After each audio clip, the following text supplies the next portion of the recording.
அனுதின பரலோகமன்னா ஆகஸ்ட் 13. நாங்கள் கிறிஸ்துவுக்காக ஸ்தானாதிபதிகளாயிருக்கிறோம். 2 கொரிந்தியர் 5:20.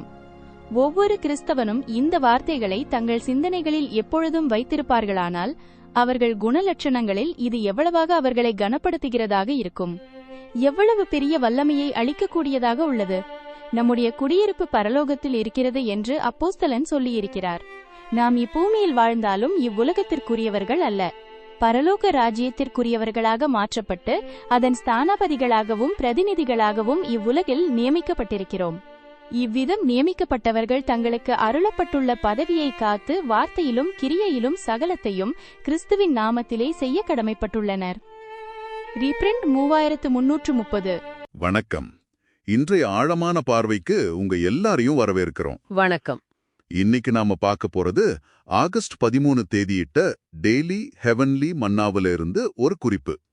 இதோட மைய கருத்து 2 கொரிந்தியர் 5:20 தான். நாம் கிறிஸ்துவுக்காக ஸ்தானாபதிகளாய் இருக்கிறோம். ஆமா, ஸ்தானாபதிகள், அதாவது அம்பாசிடர்ஸ். இந்த ஸ்தானாபதிங்கிற வார்த்தை கேட்கறதுக்கு எளிமையா இருக்கலாம், ஆனா இதுக்குள்ள இருக்கிற அர்த்தம், அதோட தாக்கம், அத பத்தி தான் இந்த மூலம் பேசுது. சரி, ஒரு கிறிஸ்தவரா உங்களை அப்படி பாக்குறது உங்க வாழ்க்கையை எப்படி மாத்தும், அதத்தான் இன்னைக்கு நம்ம கொஞ்சம் ஆழமா பார்க்க போறோம். சரி, அப்போ ஆரம்பிக்கலாம். இந்த மூலம் என்ன சொல்லுதுன்னா, உங்களை ஒரு ஸ்தானாபதியா நீங்க நினைக்கும் போது அது உங்க குணத்துக்கே ஒரு வித கண்ணியத்தை கொடுக்குமா. இது எப்படி சாத்தியம்? சும்மா ஒரு எண்ணம் எப்படி இவ்ளோ பெரிய தாக்கத்தை ஏற்படுத்தும்? இது ஒரு நல்ல கேள்வி பாருங்க. மூலம் சொல்ற மாதிரி இது வெறும் ஒரு பட்டம் மாதிரி இல்ல. நீங்க ஒரு பெரிய ஒரு உயர்ந்த ராஜ்யத்தோட பிரதிநிதி அப்படின்னு உணரும்போது அது இயல்பாவே ஒரு பொறுப்புணர்ச்சியும் ஒரு கண்ணியத்தையும் கொண்டு வருது இல்லையா? ஆமா ஆமா. இப்போ ஒரு நாட்டு தூதர் இருக்காருன்னா அவரு எப்படி தன் நாட்டோட மதிப்பை மனசுல வச்சு செயல்படுவாரோ கிட்டத்தட்ட அது மாதிரி இந்த எண்ணம், அதாவது மூளை சொல்ற மாதிரி நம்ம கிட்ட இருக்கிற பழைய அந்த தாழ்ந்த சுபாவங்கள்னு சொல்றோமே, ஆமா, அதுக்கு எதிரான போராட்டத்துல இது ஒரு பெரிய ஆயுதமா இருக்குது.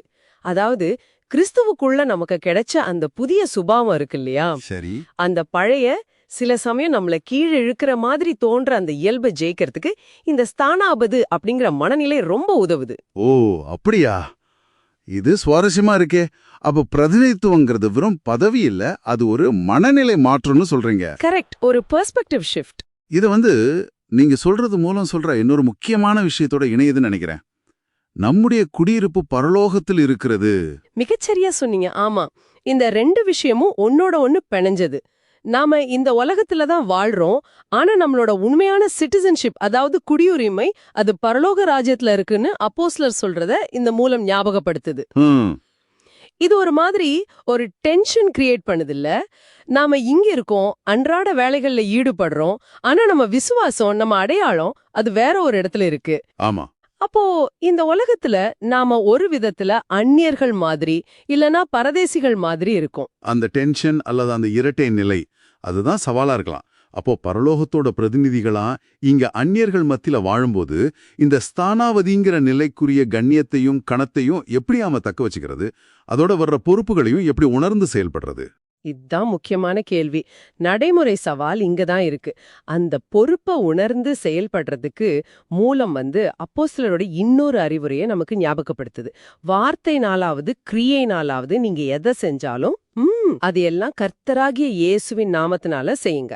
இது கொலோசியர்ல வருது. சரி சரி, கொலோசியர் 3:17. ஆமா, அநேகமா அந்த ரீப்ரிண்ட் 330 குறிப்பும் இதத்தான் வலியுறுத்தி இருக்கும். அதோட முக்கிய நோக்கம் என்னன்னா, நம்ம வாழ்க்கையோட ஒவ்வொரு பகுதியும், நம்ம பேச்சு, நம்ம செயல், நம்ம அணுகுமுறை எல்லாமே நாம பிரதிநிதித்துவம் படுத்துற அந்த ராஜ்யத்தோட தன்மையை காட்டணும். ஓஹோ. நாம செய்யற சின்ன சின்ன விஷயங்கள் கூட நம்மளோட ஸ்தானாபதி கடமையோட ஒரு பகுதி தான். அப்படி பார்க்கணும். அப்போ நீங்க சொல்றத பார்த்தா இது ஒரு முழு நேர பொறுப்பு மாதிரி தெரியுதே. வார நாள் ஒரு மாதிரி, ஞாயிற்றுக்கிழமை வேற மாதிரி இருக்க முடியாது போல. ஆமா, கண்டிப்பா. நாம செய்யற எல்லாத்துலயும் அந்த பிரதிநிதித்துவம் தெரியணும்னு மூலம் சொல்லுது. அதுதான் இதோட மைய கருத்தே.